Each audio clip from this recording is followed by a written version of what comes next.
he played as white, I played as black, and he opens with D4. This is 2 games in a row now. I've played as black, and 2 games in a row where I have to respond to D4, which is the newest thing I am studying in my opening repertoire. So I've been studying D5 and reply, and immediately I'm slightly out of my comfort zone because knight F3 is the Veresov, I believe. And in my quick starter from Schandorff, the Veresov only has 1 variation, and it is not one I'm comfortable with. So I'm kind of copying moves, going to try to stick with Schandorff's principles of playing an e6, maybe playing an e5, getting the knight behind, bishop to e7. This is the problem bishop, but we'll figure that out in a bit, right? Not a London amuser. Thankfully not. So opponent plays the other knight out, and I play e6. Bishop attempts a pin, so I move my bishop to e7 to block that pin. And he opens up the diagonal for his light squared bishop. I kick the dark squared bishop out, and everything I've done so far is just trying to harness what I am trying to learn from Schandorff's course. So often in this type of position, when it's a queen's gambit declined and there's a pawn on c4, you kick the bishop once. And the reason you kick the bishop once is it's just, if it gets to h4, it's a little more breathing room for black. So that is what happens, and I castle. So taking a quick stock of the position, things are pretty fine so far. I have a couple more pieces to develop. White has a couple more pieces to develop. I'm castled before white. It's all fine. Fenrir has a bad feeling about this. Oh no. We're gonna see. We're gonna see what happens. So opponent develops his light squared bishop to d3, and here comes c5. Opponent castles, and I bring my knight out. So a couple things that I was thinking about at this point in the game. First of all, this is slightly annoying. I would ideally like to keep my dark squared bishop because my pawns are currently on light squares. So I don't necessarily want to move my knight somewhere and have this trade happen. And I also need to figure out where the heck I want my light squared bishop to go because it doesn't have any breathing room right now. So in entering this kind of early middle game, those were the 2 goals I had on the top of my mind. How do I keep my dark squared bishop, and how do I make my light squared bishop better? And I'm yes, do you like this position for black? It seems solid. Yes, I was really, really pleased with results out of the opening. So opponent plays a3, which is fine, but it's really not necessary. I wasn't planning on jumping my knight up here, although I guess it could kick the bishop, but that's okay. And I play a6 here.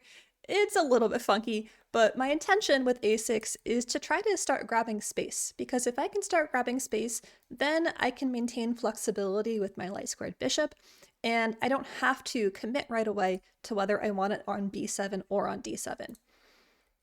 So opponent brings a rook over, and I do start carving out this space like I had planned to. Interestingly, the best move here was actually c4, which makes a lot of sense, making their light squared bishop move back, but I was so reluctant to play c4 because my last over the board game that I lost last week, I played c4, and the pawn play that ensued was just really, really difficult to navigate correctly, so I didn't want to commit my pawn there. Timber Norman, this is standard Sicilian? No way. No way. Robots knows a Sicilian just intuitively? What are you saying? So this is what we got going for us. And opponent brings his bishop all the way back. All the way back to f1. And I was a little confused by this because if you're intending to put your bishop in a fianchetto, this dark squared bishop is going to immediately get trapped. So kind of an awkward place for the bishop. And we're going to see for a lot of this game, the bishop is not a heavy hitter. So I do get my light squared bishop developed, and my goals now are to get out of this annoying pin and also start to somehow open up this diagonal, because that would be just a dream for my light squared bishop. Ethan, hello, good to see you. We are just getting out of the opening from my over the board game this past Wednesday. So opponent plays h3, and I bring my rook over to match the rook they had already moved a couple moves prior.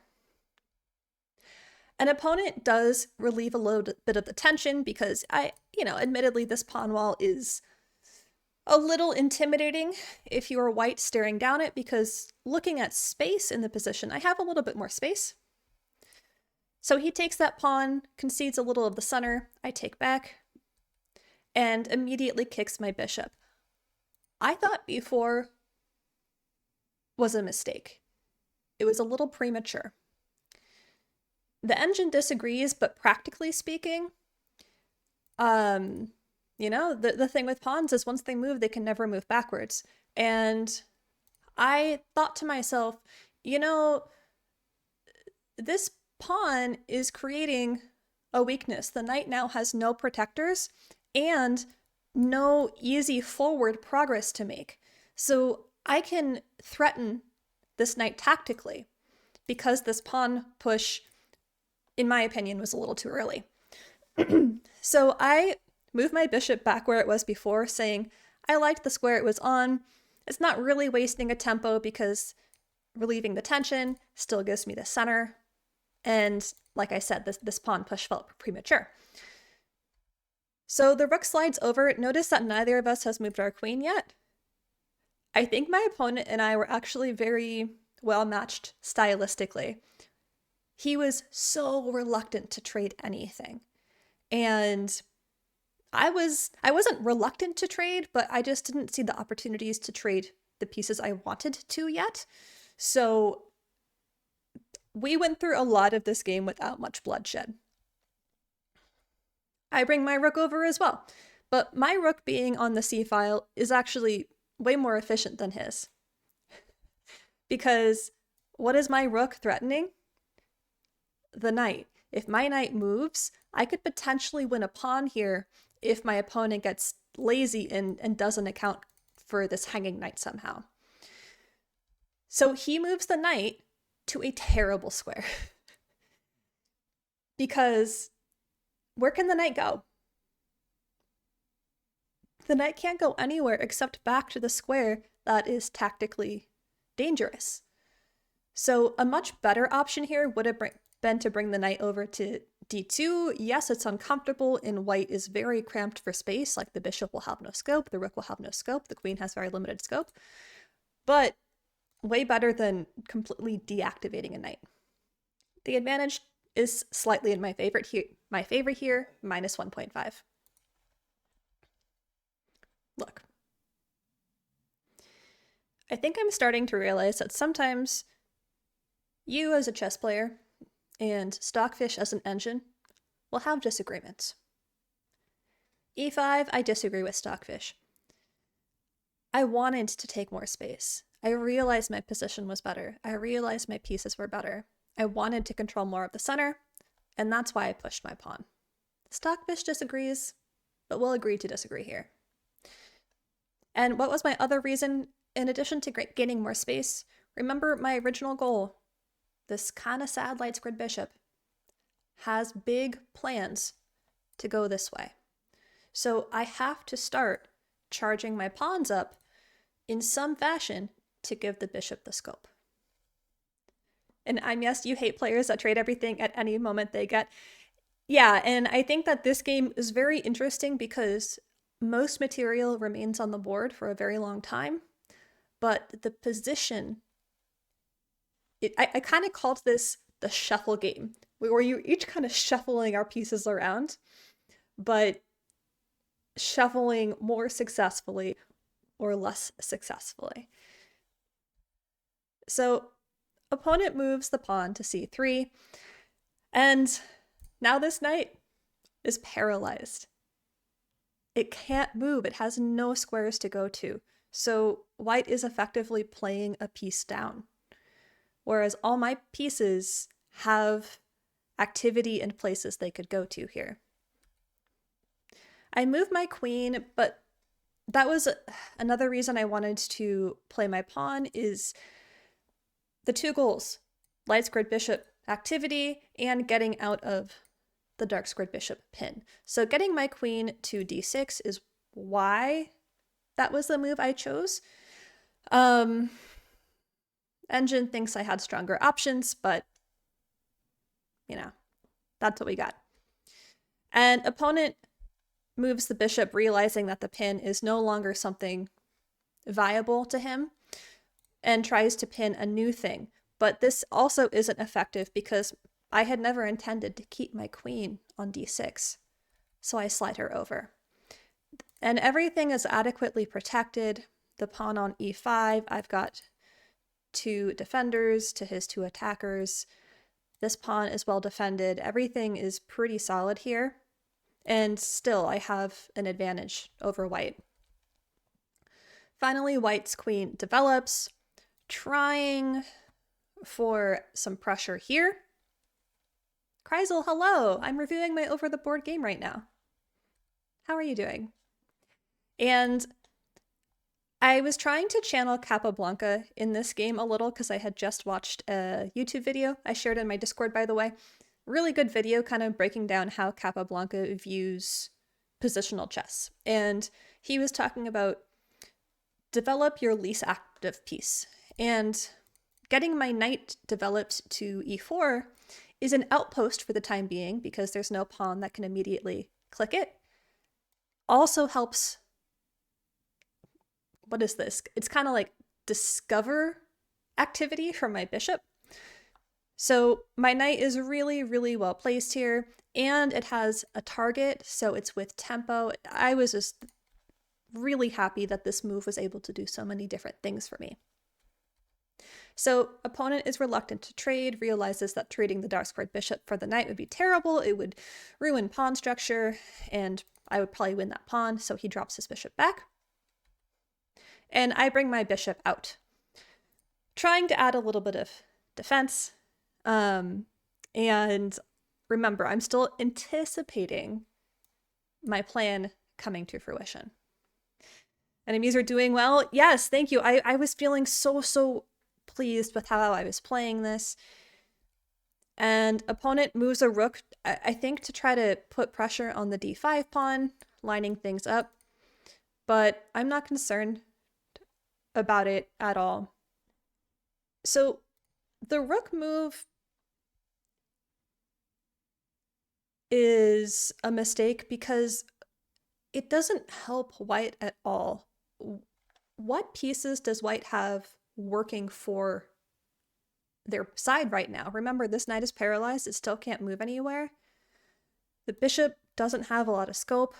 The queen doesn't even have a lot of scope. The bishop doesn't, this bishop, like none of the pieces have a lot of scope. So Engine's best suggestion here was actually to start trying to have some counterplay on the queen side.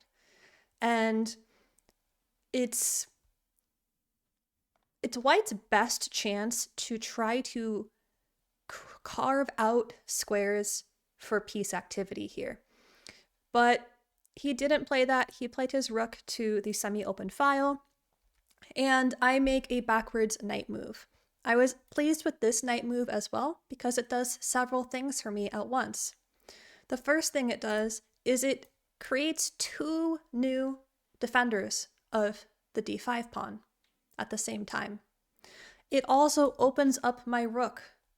Opens up my rook for the c file. It also has potential reroute capabilities.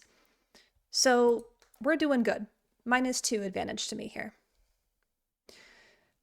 White moves the light squared bishop. Maybe there's some kind of thought of a fork of my major pieces on the light squares here. So I moved this knight back, and there was a reason. I clocked that if the bishop could get to g4, I would be potentially in some danger, but I had a knight that could block the fork, so I wasn't overly concerned about it for the time being.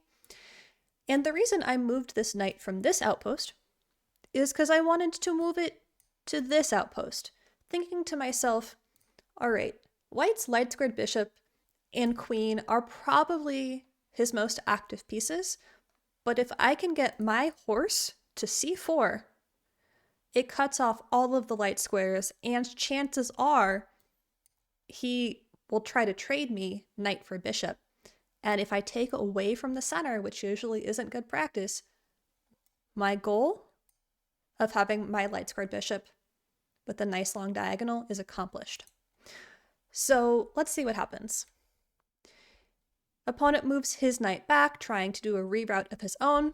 I get my knight to the other outpost I wanted it on, and he takes. And this is a mistake because it was his best piece.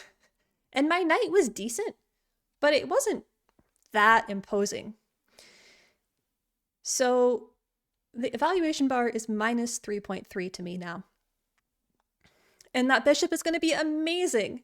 And imagine to my surprise when I analyze this game the following morning and realize Stockfish thinks this is inaccurate and I should have taken the other way. Okay, Stockfish. Yeah. I'm sorry, but no, this was my plan. I was going to see my plan through. So I think White realizes that he's in a little bit of a pickle here because now I am beginning to line up an attack. I don't play this perfectly. My advantage dips a little bit. We're only at -2 now. But this must be accounted for. Maybe you could consider it an easy threat to subvert, but the pressure that it exerts long-term, I thought was advantageous enough for me to line my queen and bishop up. So he begins to try to have some counterplay on the open file. I start to maneuver my knight over to add more attackers to the vulnerable g2 square. He lines up another rook, and now I make, is it my first mistake? Yeah, my first mistake of the game. I was so eager to attack and that I did not account for the battery of the rooks. So I continued with my attack here. I played knight h4, saying, haha, I have all the pressure on g2. But this is premature. What should I have done here? I should have moved either rook over to the open file to defend it because A, trading rooks here would have been fine for me, and B, even if we didn't trade rooks, it would allow my queen and bishop to stay where they are, and then my knight could have moved over. So, as game played, knight h4, rook d6. Very annoying move, because even though my queen has this amazing scope, none of those squares are available to her right now. This square is guarded by White's knight. Well, this square would get taken immediately. This square would lead to a queen trade, which I wasn't really eager to do. So I had to play queen c7. And opponent kicks my queen around more. And I reluctantly played queen b8. My bishop and my queen are no longer posing this very, very powerful threat, and I was highly annoyed. So I decide after White plays queen to e2, I decide to challenge the rooks on the open file so that I can get back to the plan I had intended this whole dang time. And we are about to get to the spiciest part of the game. There is a sacrifice attempted by me And is it a correct sacrifice? We're going to see.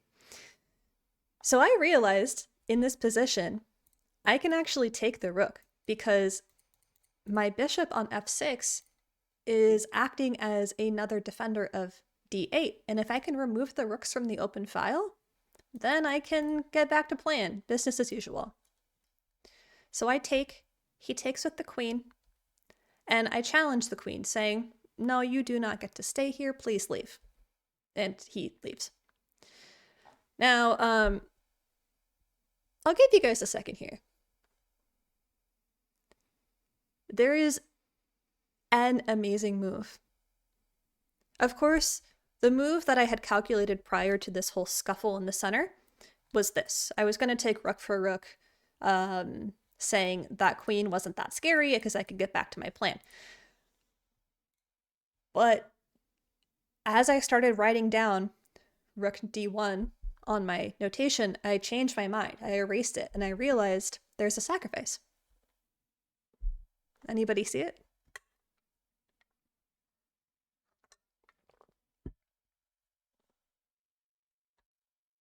ACPC, knight f3, check. Yes. Yeah, knight f3 check. It's beautiful. Let me show you guys. Knight f3 check, because the queen and the rook are on the same diagonal, meaning the queen was the only defender of the rook. So if you put the knight in between as an interference mechanism. Ah, Marin, thank you for the follow. You helped us hit 750. Thank you. So you win the game. No matter how they take, you win the rook, and now white has just I don't know how you recover from this. That alert gave you a heart attack. Was it too loud? I'm sorry, guys. Now I have a little bit of bad news for you. That is not what I played. My sacrifice spider sense was tingling, so I guess that's a positive. It's developing. I know that a sacrifice is on the table here. But the sacrifice I picked, slightly less effective.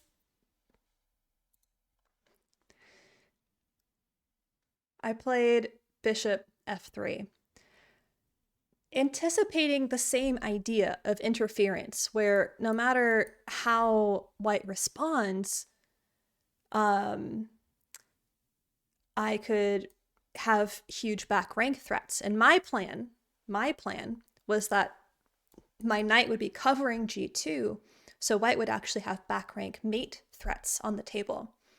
But and even with the rook check first, I thought my queen could take, and I still have back rank threats, so it doesn't even matter that the bishop can get taken here. Or so I thought. So let's see how the actual game plays out here. Rook takes. I take. And I would, like, the adrenaline was coursing after I made this bishop move. Because admittedly, I didn't think about it very long. I was trying not to overthink things. Evaluation is still -3 for me, by the way. So even with me about to lose a piece, I am winning this game. Yeah. So white does, in fact, take the bishop here. And then there is only one move to keep that -3 advantage. Headbanger Chess, hello! Long time no see. I hope you're doing well. I'm reviewing an over-the-board game right now. Queen d1, Amuser. Queen d1 is what I played in game. And now it is a draw.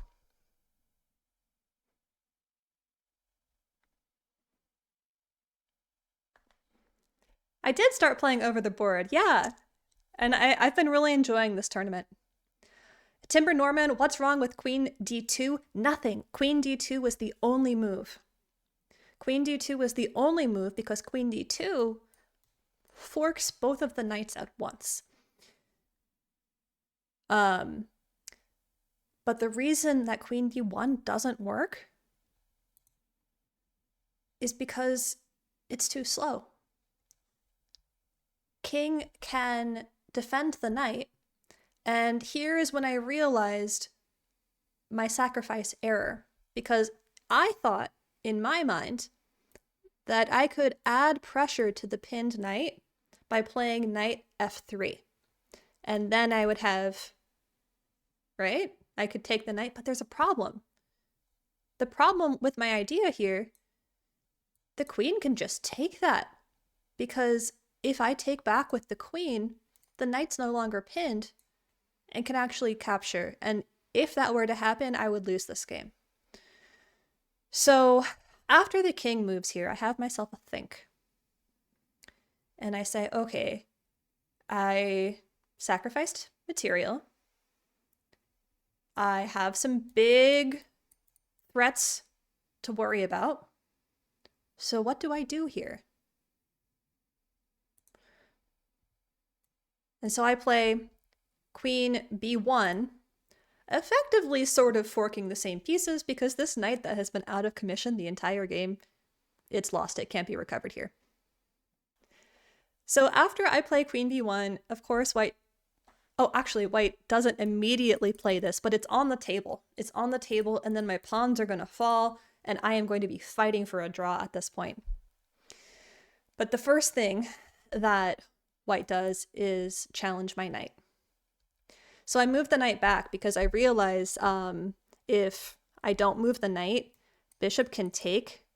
Actually, the bishop could have taken here, and then I can take here, and then my knight is undefended. So I move my knight back to add defense and just try to get out of danger. And here it comes. My beautiful queen-signed pawn chain is about to get consumed. So queen c8 check is played, and I'm starting to panic because I knew I had a strong advantage, and I knew that now I was going to be fighting tooth and nail for any sort of draw. So I have to move my king, only move. I mean, I guess I could have blocked, but I didn't want to do that because then it kind of makes my knight vulnerable to something, I don't know. So now the pawns start getting eaten, and I decide, okay, is this worth this? Because if I take the knight and queen starts eating my pawns like Pac-Man, is this scary? So I decide I have to take the knight. I cannot let it get in the game. Pac-Man starts happening. And then I play this beautiful move. I sacrificed a pawn, guys! And here's the intention of the sacrifice. It has nothing to do with this pawn at all, and it has everything to do with this. Because I realized that my only hope in this game of not losing is to make sure that this dangerous trio of pawns cannot continue. So that's how we play it. I was surprised opponent does not take back here. I think taking back would have been an option. But instead, opponent plays queen a4, which is a blunder. And it's a blunder because... No, I'm sorry. Krishna, congrats on officially being first here. And it's a blunder because I can go ahead and take this pawn, and there is enormous pressure happening in white's position again, and this is back to being very advantageous to me. All right, so this was the winning idea, and I thought about it in game. We were kind of low at time by this point. I think we were both probably at 10-ish minutes on our clocks, and it was probably like 10:45 p.m. Look, I was tired. I just wanted to go home. So I didn't play this move. Instead, I play pawn takes f3, and now we're back to equal. If I had successfully played bishop takes, it's -3 in my favor. But I didn't. I played this. And Nobody offered to draw. Nobody offered to draw. Because then there are a lot of moves I think white has here to... Actually, it looks like Engine is saying there are 2 moves here that continue with a draw. The knight can take the pawn. Or the queen can move to d1. Instead, white plays b5. And this is a blunder. Thank you for the posture check. It's a blunder because now I have mate in 4. This pawn really, really, really should have gotten captured. It's not a free knight, it's a free game. Because that pawn now is able to help my queen slide in to infiltrate all of the squares the king has available. Free king, yeah. And I spot it. Check, king moves. It's a free knight, sure, but I have bigger fish to fry. Forced king to h2, and white resigns when I play queen f1, and he says good game.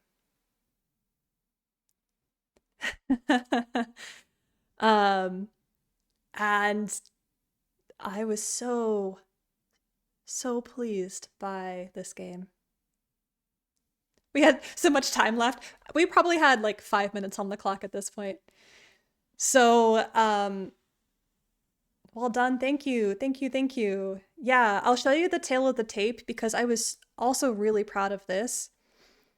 We talked about my incorrect sacrifice already, but do we see this? I annihilated him. I had like -4 at one point with equal material on the board. And I was just so pleased. So pleased. And it was one of the first times I felt like I really understood over the board chess and how material is not the only make or break in a chess game, because material was equal for so much of this game, but it was everything else that was able to help me make white respond to my ideas, not the other way around. And when I get in those situations where I'm forcing my opponent to play against me, I often do pretty well. And also just like all of the ideas I've been studying about Karpov and slowly just like doing this into your opponent's space and making sure that none of their pieces are good. Like, remember this really sad knight over here on a2? It had no squares for most of the game. And yeah, I was just really, really proud of this game. So in the tournament so far, there's been 4 rounds. I had a bye for half a point in round 1. I've won 2 games and I've lost 1 game. So I stand at 2.5 out of 4 points. So yeah, over the board chess, it's fun. I get why you people say it's fun now. And it's not all about the winning, because last week's game that I lost pretty spectacularly, I still felt like I learned a lot from it, you know?